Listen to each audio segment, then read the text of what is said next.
O kara gözlerinin gemzesi yandırdı beni. O gül yanaklarının bu sesi yandırdı beni.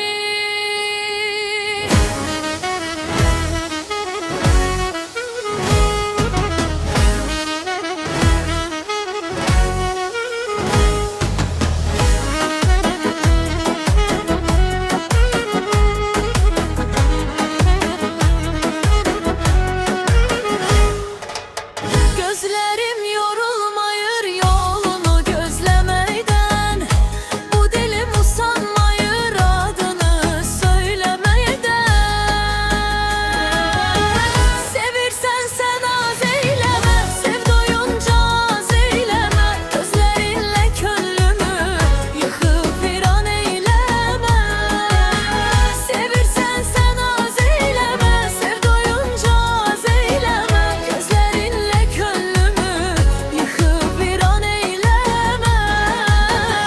O kara gözlerinin gemzesi yandırdı beni.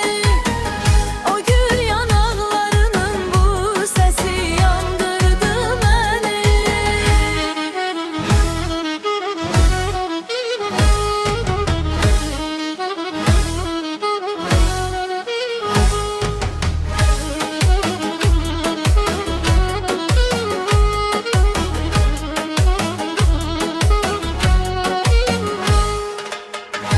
Yüreğimde sözüm var, bakışımda izim var. Ele bakmam andı, kalmayıptı gücüm yar. Sevirsen sen az eyleme, sev doyunca az eyleme. Gözlerinle könlümü yıkıp viran eyleme.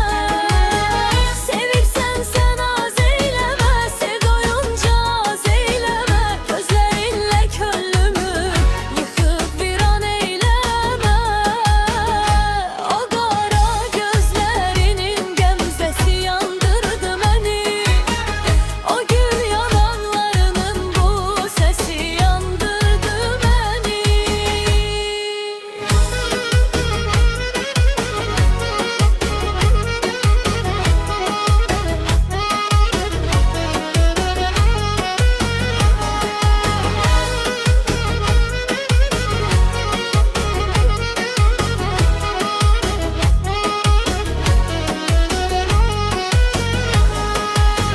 Sevirsen sen az eyleme, sev doyunca az eyleme. Gözlerinle könlümü yıkıp viran eyleme.